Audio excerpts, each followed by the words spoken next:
The Department of Public Health and Human Services is pleased to bring you Aging Horizons. Medicare, Medicaid, Social Security, fraud, legal issues, veterans benefits, and caregiving.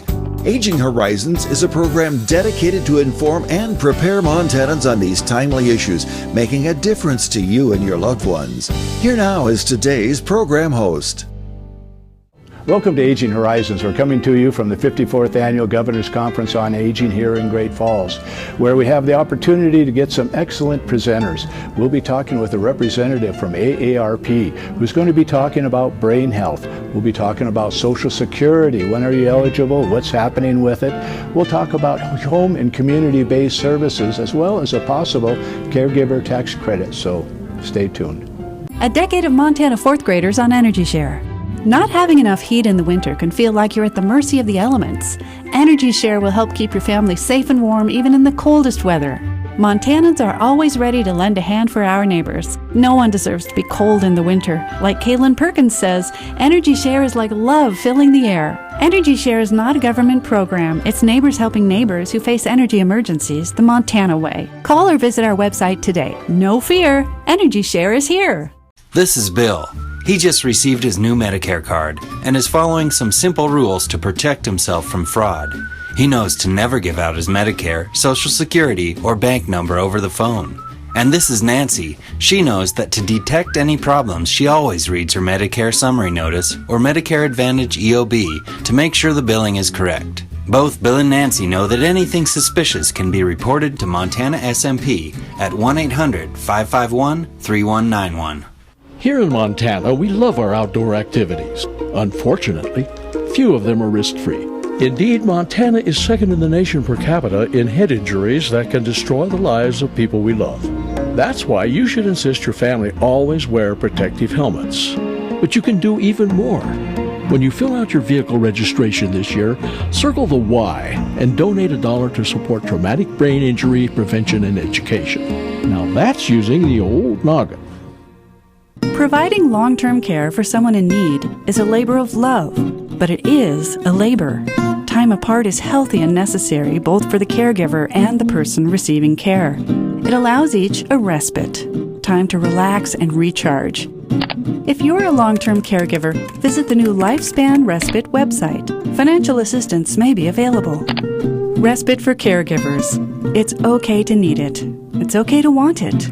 It's okay to get it. Welcome to Aging Horizons, brought to you by the Department of Public Health and Human Services Senior and Long-Term Care Division. I'm your host, Brian Lamore. We're here at the 54th Annual Governor's Conference on Aging, talking about issues that affect seniors and the people who love them.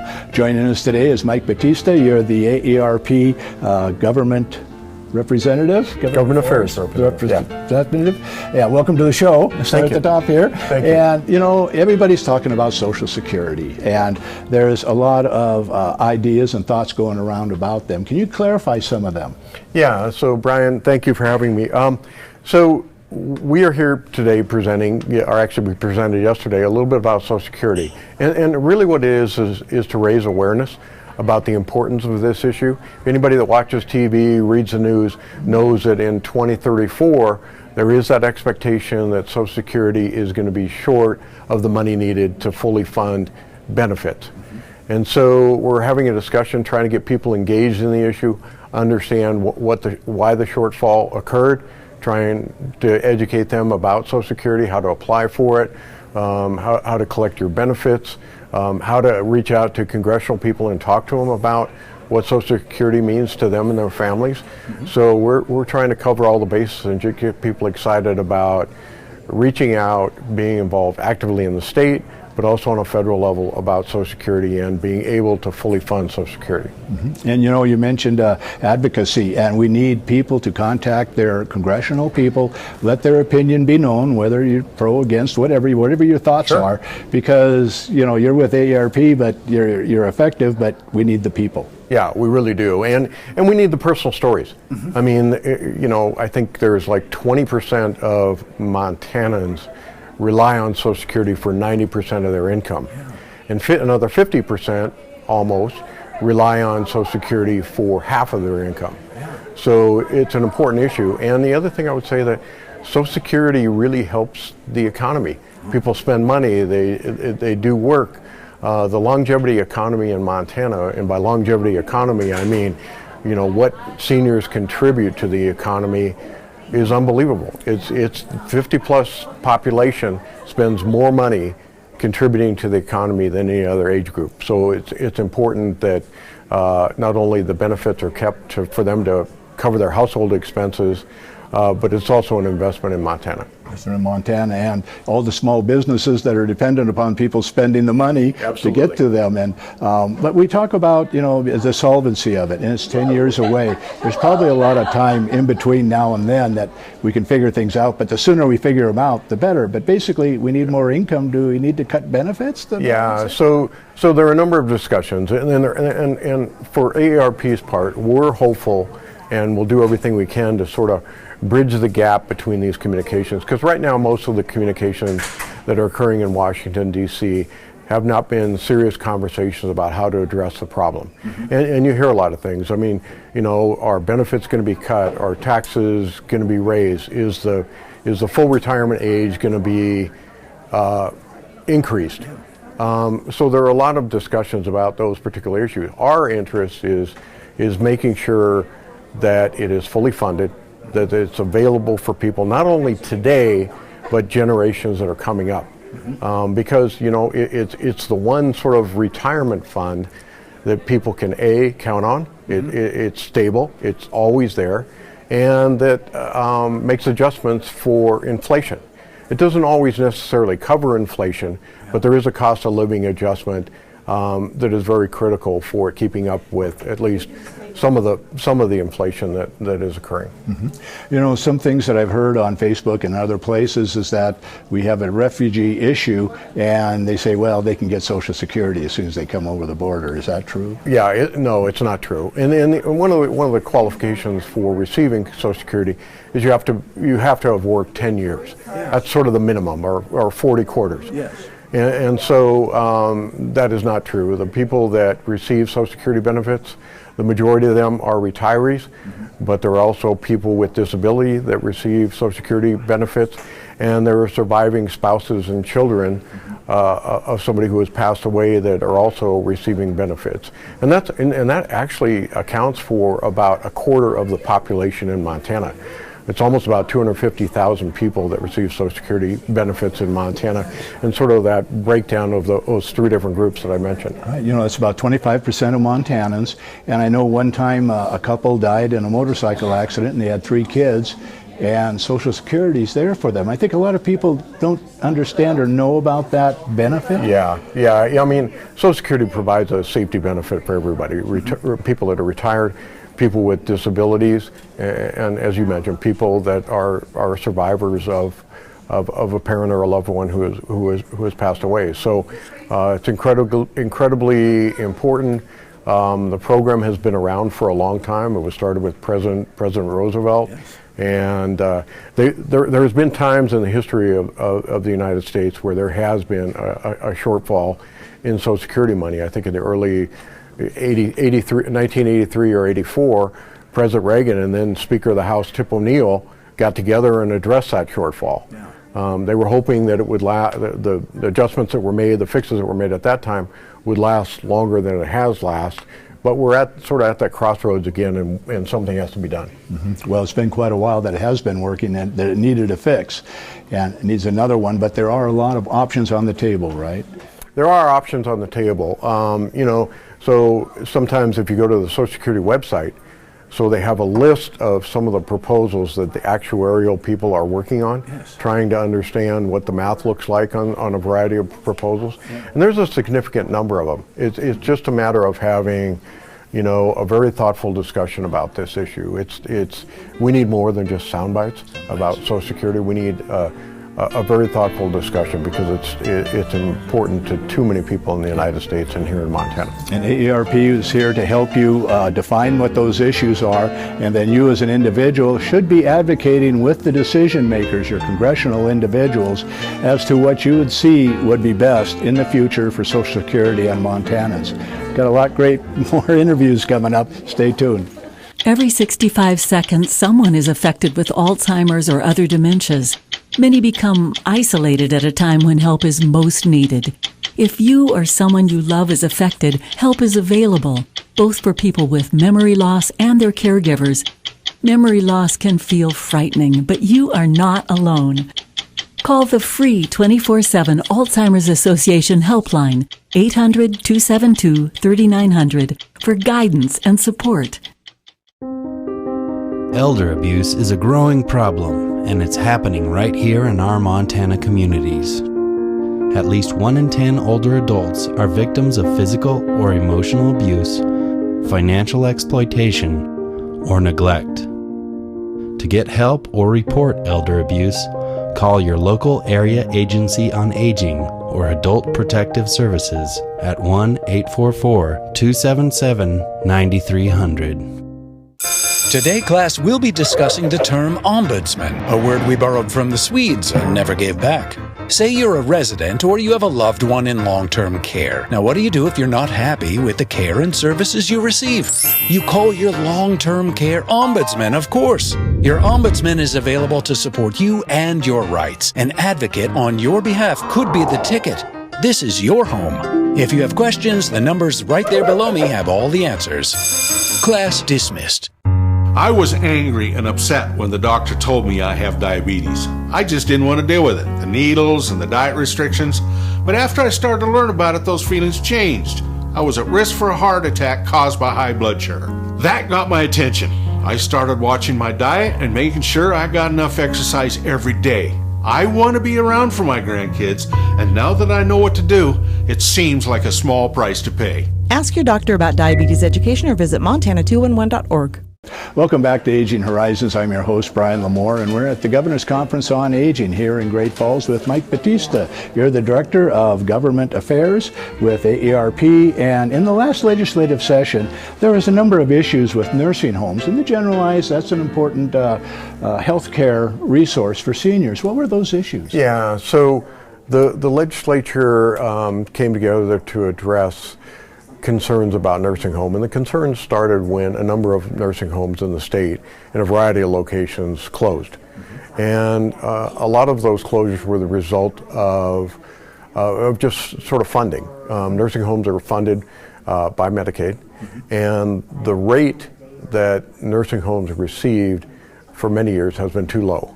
And so they sort of got to the point where financially they couldn't continue to run their facilities. So the legislature got together, a lot of good work by a lot of people, advocates, people on a variety of committees, and came up with a different provider rate.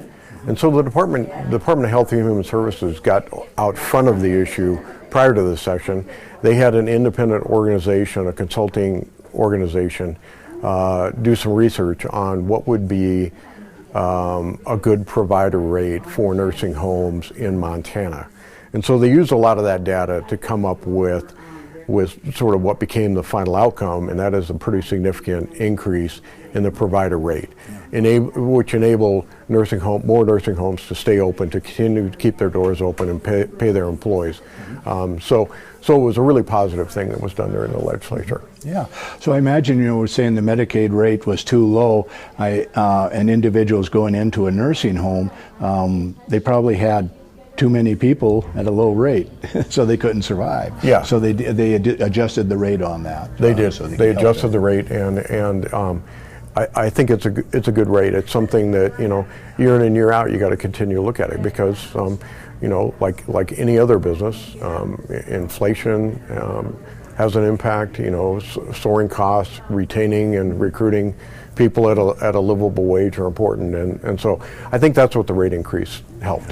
Now, nursing homes are a high level of nursing care that an individual needs, but the human community-based services, which is part of senior and long-term care, is an alternative to maybe the people that don't have that high level of care. Can you tell us what those services are and how it meets the individual's needs? Sure. So the home and community-based services are just how it sounds, is that older Montanans can receive help in their own home, whether that's helping with financial decisions, management of medication, some medical needs, transportation, a variety of things, some of the work that can be done in their home, whether it's preparing meals or, cleaning your house, whatever.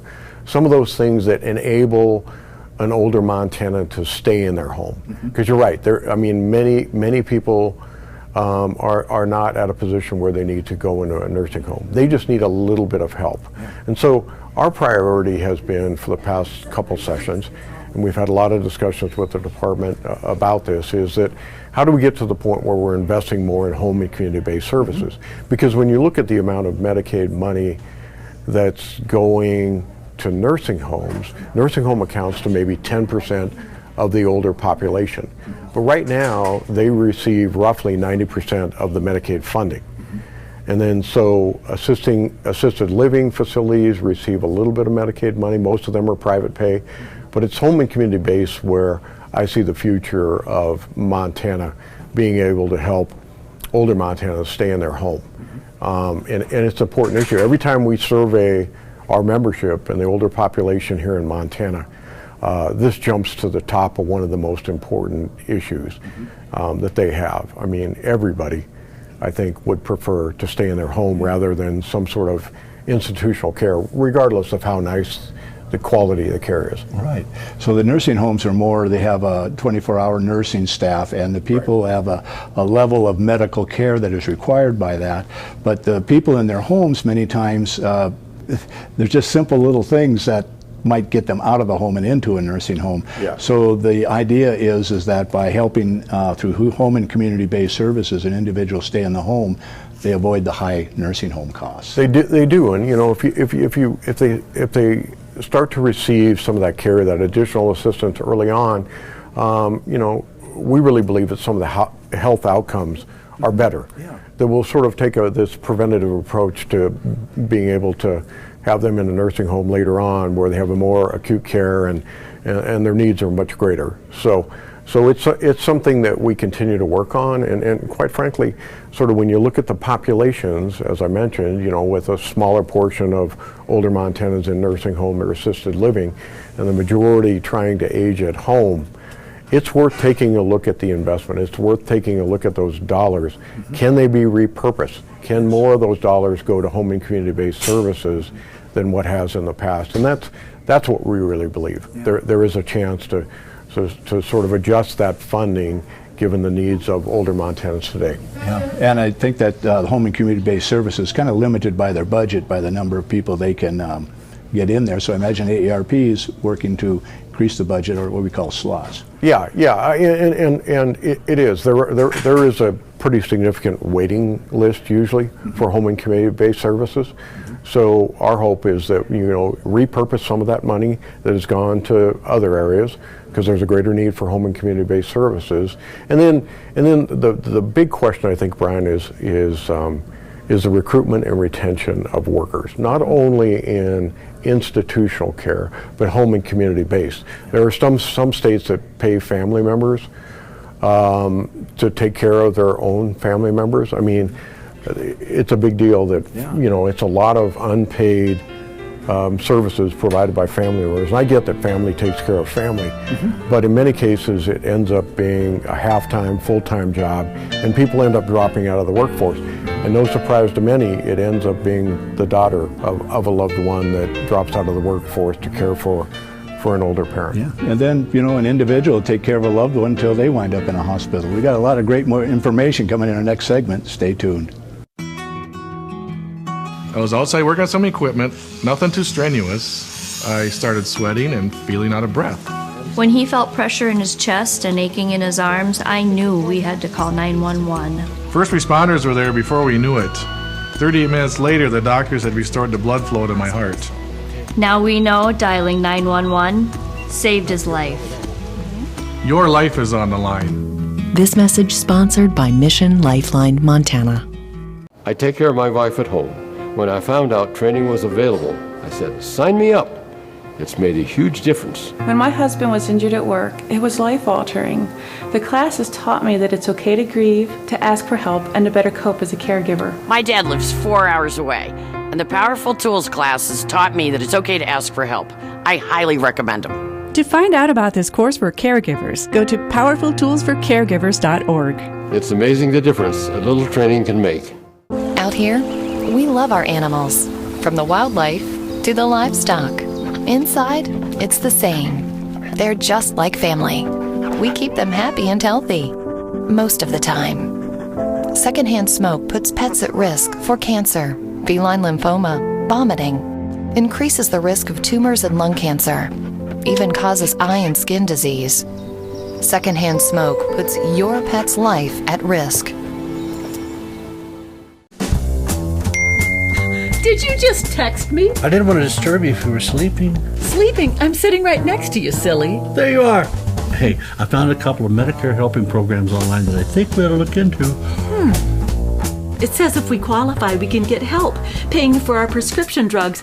Oh, and there's a program that can help pay our Part B premium. To learn more about extra help and Medicare savings programs, call your local SHIP counselor today. Maybe I better text him.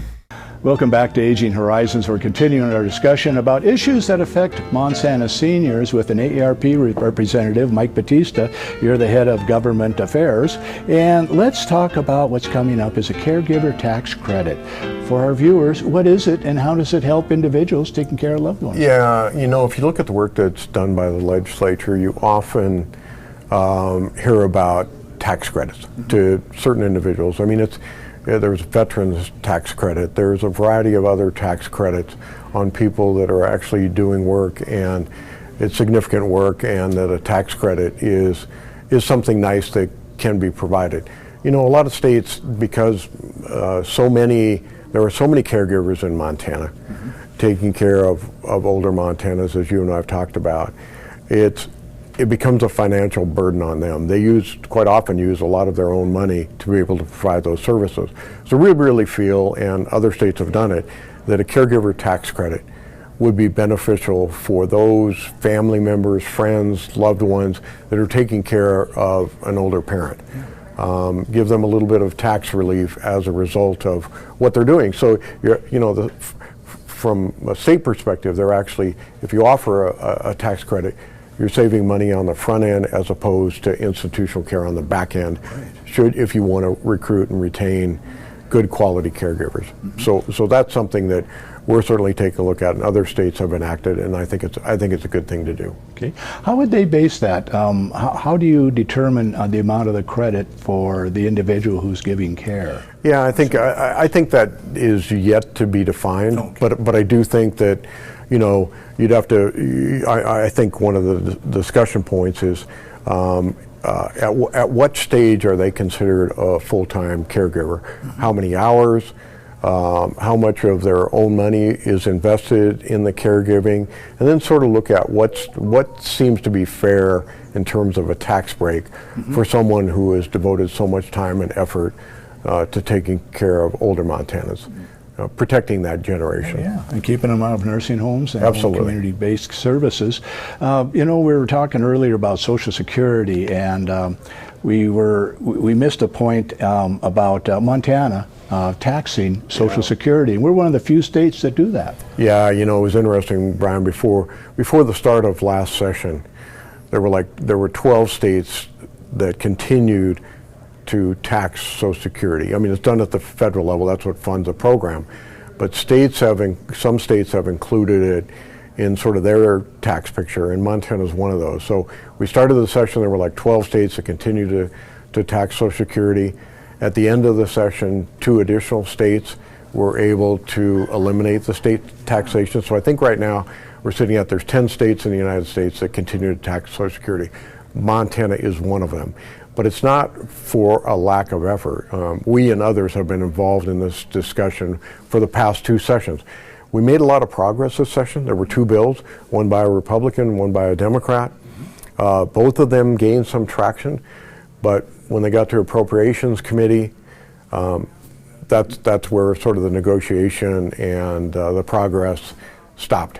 And the big issue, the reason why it stops is that, you know, there were people saying, okay, if we take out that tax money, which amounts to about $30 million over the biennium, what services will have to be cut? Yeah. And you know, Montana has two primary ways to tax: income tax and property taxes. So most of the states that have been able to eliminate it have a sales tax. But I think it can be done in Montana when you think about it. $30 million out of a $3.5–4 billion budget. I mean, it's a significant amount of money, but it's not anything that's overwhelming that can't be worked with. And there is a lot of bipartisan support on this. I mean, the Republican was from Northwest Montana and the Democrat was from Missoula. Both had different approaches. One was going to eliminate the state taxation entirely. That's the $30 million over the biennium. The Missoula representative wanted to do it incrementally. And some states have done that. New Mexico has done that. Let's sort of gradually phase out Social Security. Where other states, like North Dakota, they took a pen and struck out like 4 words where it said state taxation of Social Security and eliminated it. And that was just 2 years ago.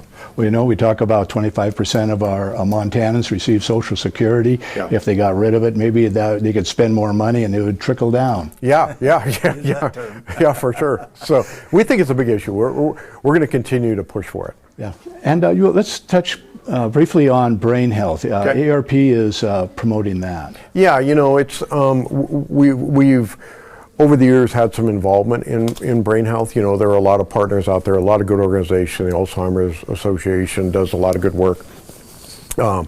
We hope to get more active sort of on the front end education about brain health. What sort of a healthy lifestyle, nutrition, exercise, all those things, early warning signs about sort of brain health issues. So I think that's an area that we are going to get really active in and really promote on the educational upfront, more sort of trying to do our best to educate people about sort of what are some of the preventive measures, what are some of the precautions that you can take, what's a healthy lifestyle, what does that do to the brain. So I think that's an issue that we need to talk about, and it's a really important issue, as you know. Yeah. A lot of people talk about it, a lot of people learn about it after it's too late. So we want to get very proactive on that issue. Okay, step forward. Well, you know, we've been had a great discussion here on all the different things that AARP does. And, you know, if a person was to go to your website, they could see all the different topics and get relevant information, I mean, reliable information that they can research there. Then they can discuss it with their friends. But like brain health and all these, there's so many topics AARP hits, they can go over, and that by reviewing that information and maybe acting on it, like you're saying, be an advocate or just bring it into your own lifestyle, you can have a longer and healthier life. Thank you for joining us.